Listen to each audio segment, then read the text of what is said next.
peer tutor lead at the Recovery College. My name is Imtaz Khalid, and today we're doing some filming of how to make masks, and we're going to talk about recovery at the same time. So we're going to make two very simple masks with no sewing, and two masks with hand stitching and some sewing. So it's going to be as easy as we can make it, and I'm with Jane. Yeah. Jane, do you want to introduce? Yeah, I'm Jane, I'm a peer tutor and just love making things, so I'm going to enjoy today, I think. So we've got some really amazing fabrics and bits and pieces to sort of really use the time to be creative at the same time making something really useful. So I suppose the guidance is at the moment is better to wear masks than not to wear masks, and if you have the fabrics and you're a sewer, so it would be a really excellent and good time to start bringing out your sewing skills. And so this is one that I made which has some sewing, and I'll show you how to make this one, which is very straightforward. And then there's this one which has minimal sewing, which is just some tacking, and it's on the bias, so it has some stretch like that. And then Jane, So I've got a scarf which is a no-sew, very quick. That's a scarf, I'll show you how to do that. And then we've got another one with very little sewing, which I took about 20 minutes to make that. That's great. So, and we've got some odds and ends, some ribbons for the tie backs. We've got some corded elastic, and we've got some pins. So you might need some pins. You'll definitely need a needle, and if you don't have needle and thread, you could effectively use a safety pin, and you might need a tape measure. But the one thing that you do need for this super duper one, and that's me modelling it around the ears. That's what it looks like with the thing. Effective. So with that one, so I'll launch straight into that one. I've got this fabric. I got a large plate. Now you can have different size of plates as to the family member that you're making the mask for. So this is an adult size, so it's a what size plate is this? 12? 10, 11, yeah. 12. I suppose I could measure it, but I think this is one of the large dinner plates. Yeah, 10.5. And so if you wanted to make it for a teenager, you'd use an 8-inch or 9-inch plate, and for a really young child you'd use a 7-inch plate. So you just go around a plate, normal dinner plate, all the way around till you've marked the fabric. Take that away and then cut the circle.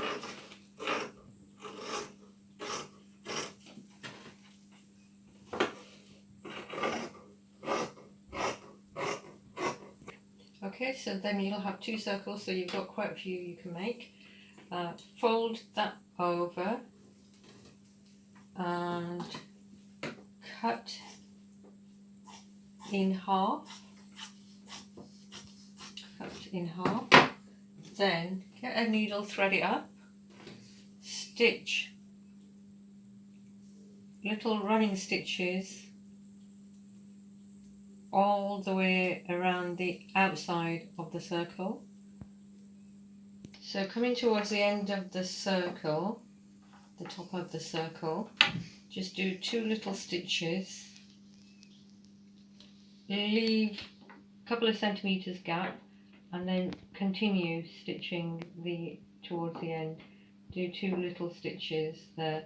So that's the gap that we're going to pull the finished. It's going to be bagged through. So you've just stitched all the way around, left 1.5 inch there. Do 2 little stitches, and that will just hold it firm. Okay, cut that. trim that a little bit. Like that. Get the iron. Press that flat. Like that. All the way around the circle. And just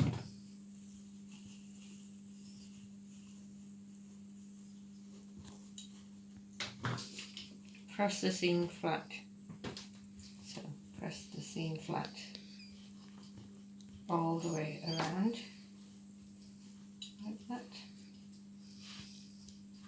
until it's flat to one side. Okay. Alright. Then put these two seams together and put a pin to hold it. Now begin stitching from there around. So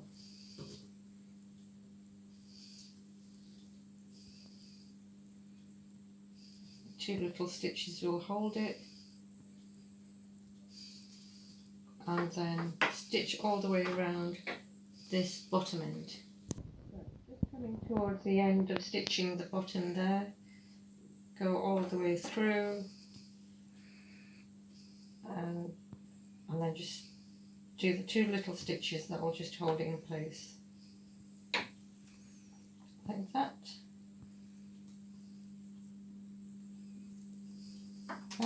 Trim that, and then now you've stitched all the way down there, you stitched all the way around.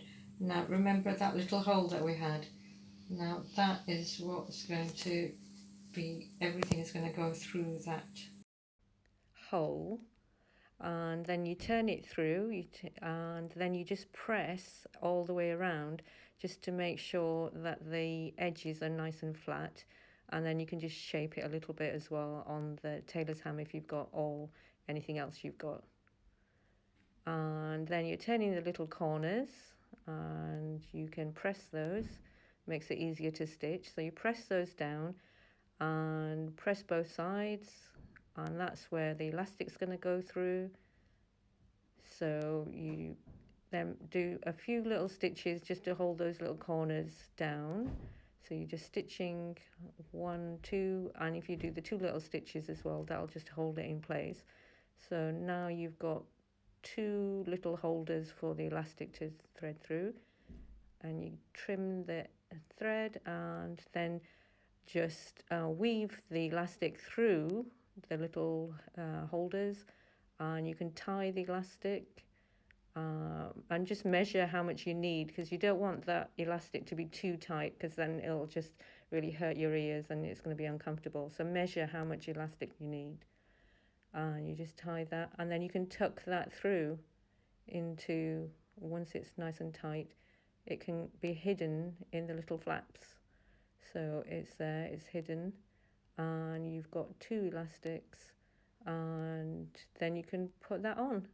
And hey presto, you've got a lovely flowery mask. There you are. You can put that over the ear. It feels comfortable, and it's all about the fit really. So you want something that fits around the nose, doesn't have any gaps.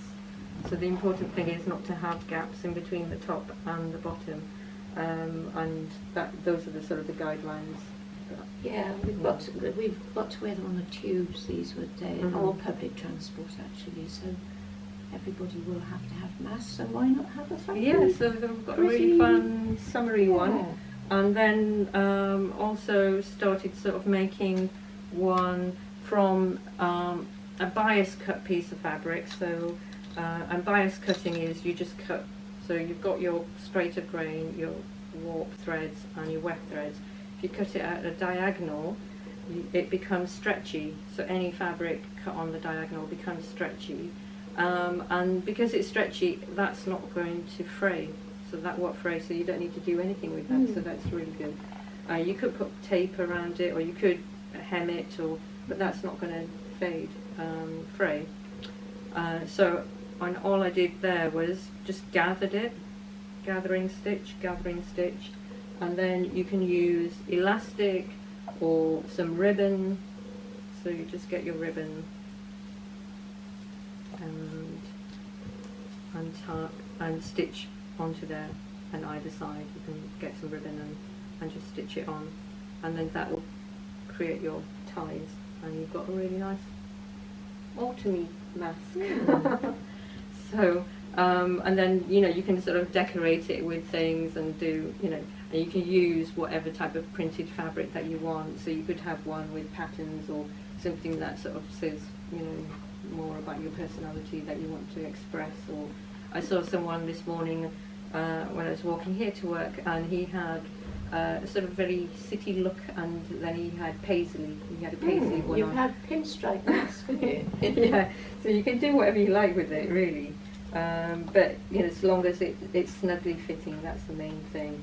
And then just the whole process of making the mask is really relaxing. It's relaxing, and so that's why it sort of really aids recovery, because the whole process of buying fabrics, Jane, you were mentioning that these fabrics all have their stories. So do you want to?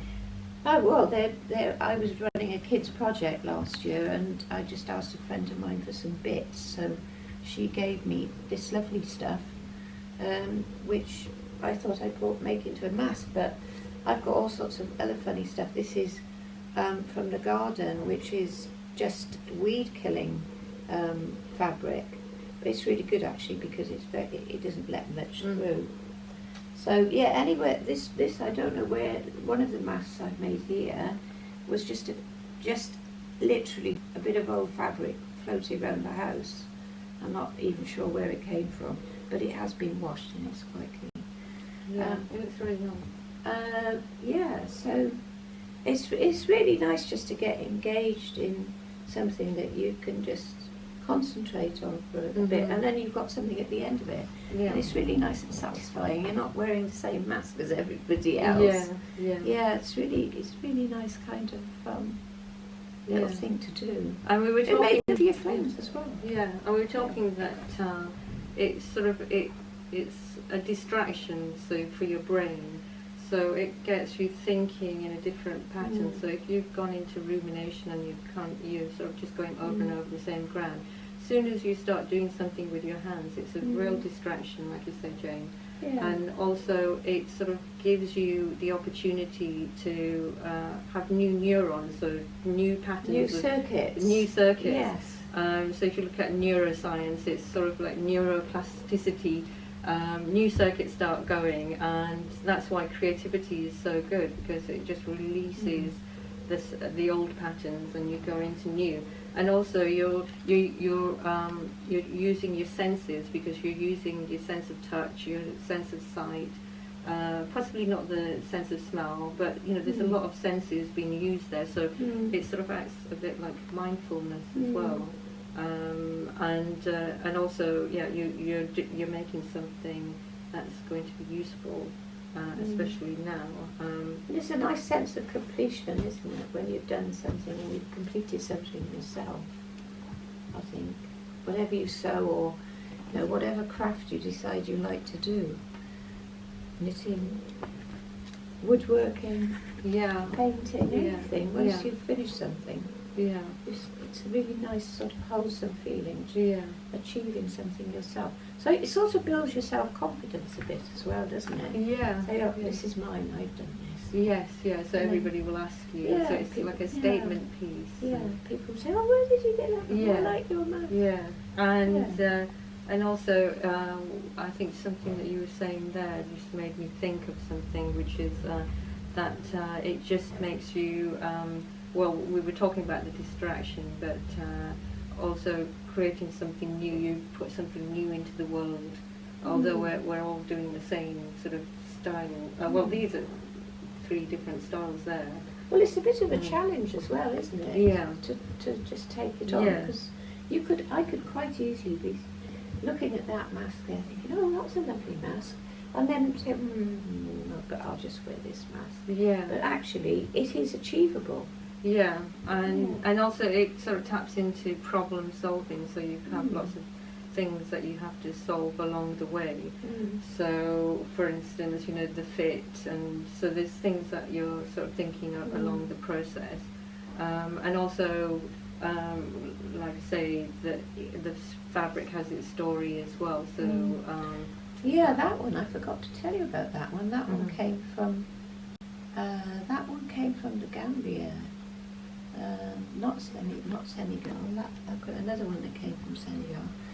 And that was another bit out of a box for really nothing when I was on holiday once, and I haven't used it. Yeah. So. Yeah.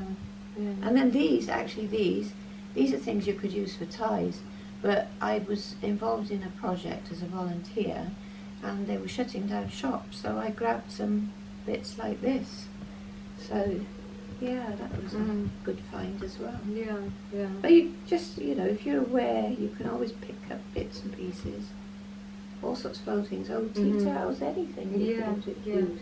And then you were saying about that you joined sewing groups as a way for your recovery journey. Yeah, when I first was not well, I didn't go out for about 3 months, and then it came to Christmas time, and at Christmas time I thought I must make some plans, and I'd noticed a small shop near where I lived, which was called Significant Seams. Now, I liked sewing anyway in normal circumstances, so I found out that this was actually a community project, so I went along and joined a couple of classes there. Sadly, that was the place that closed down, but I got involved and ended up being a volunteer, which was great, until it closed. So that was really the very first thing that I did, very first place I went to. But I liked it because I always liked I always saw the value of working creatively. So that was the first thing. And the next thing, I did myself a little plan, and the next plan was something else which was creative. And the next was it was actually yoga, the next thing.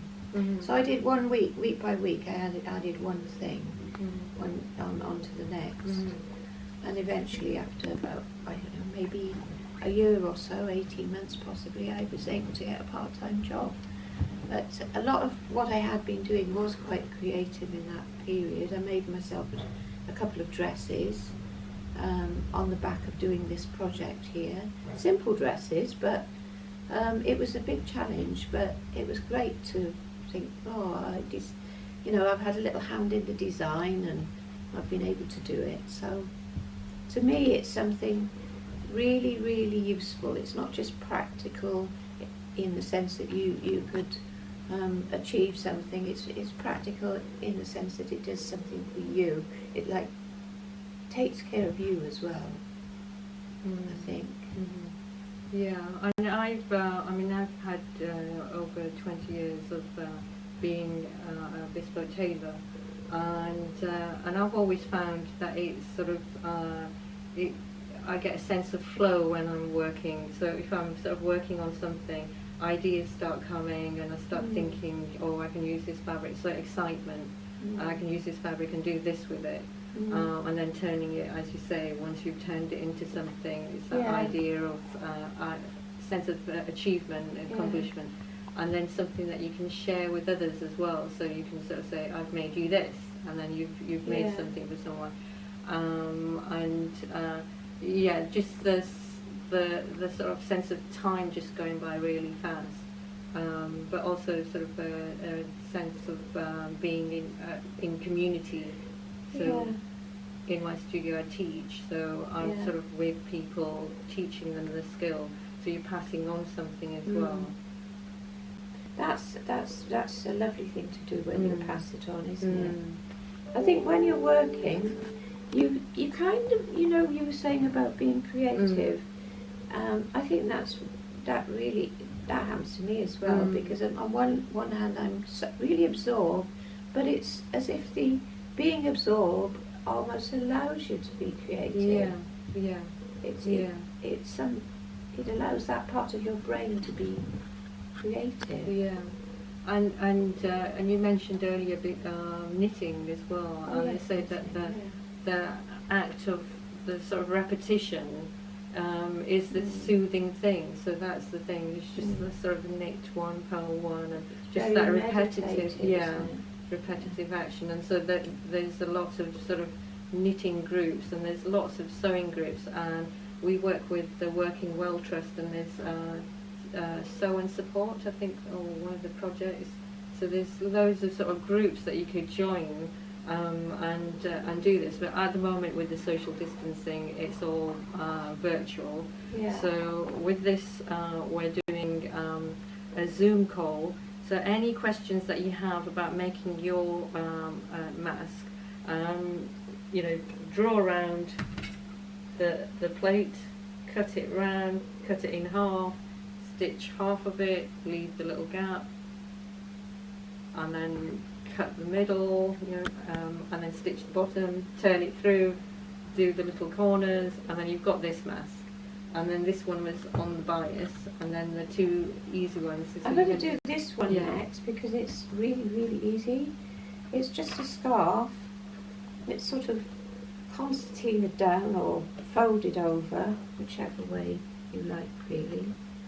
And then two hair elastics, one on that end, one on that end like a cracker, and then fold the ends in, turn it over, and there you have a mask. You put it on, so you've got that one there, that one there, and I always have to take my glasses off when I put a mask on. So then one goes over one ear and one elastic over the other, and that is a 2-minute mask. Yeah, so no sewing Fantastic. at all. Yeah, I mean, and if you were a bit of a perfectionist, you could sort of do a little stitching, or you could put a pin to just hold it together. But yeah, it's as easy as anything. Okay, so this is the last mask. Not much sewing involved in this either, just cut from one piece of fabric, and it's got some ties at the end, and will look like this at the end. That was rather quick, but we've got another piece of fabric here to show you how to do it. About 15 inches long, as long as the depth covers your nose and down to your chin. Fold over into 3. 1, 2, 3. Turn in the ends.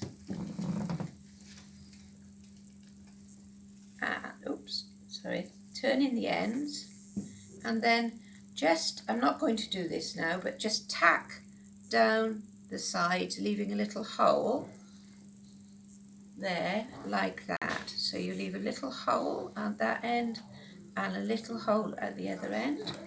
So we have two spaces for some tape, which you then thread through and end up with something that you can pull together and tie around your neck. If you want, then just tack the back as well, so it makes it a little bit tidier. So tack the back there so it doesn't fly all over the place. So that's it. Very simple. That's great. Very simple. And then, so as well as this 30-minute tutorial, which will be released a week before the 7th of July and the 9th of July, you get a chance on those 2 days to have a Zoom call with the two of us, 3:30 to 4:30, and we can talk you through any issues you have in the sewing, or any questions, or anything that you'd like to talk about about recovery and sewing, and anything else, Jane? I don't think so, really. I mean, I know sometimes when you see things, it's quite hard to just seeing a demonstration when you don't actually do things yourself to immediately grasp it. But you'll have a chance to ask on those dates, so that'll be good. And also I'll put together some resources as well to look at recovery. So looking at the Chime framework for recovery, and some little video clips and lots of resources to help you, coach you through. Okay, look forward to seeing you then. So, Okay. bye. Bye bye.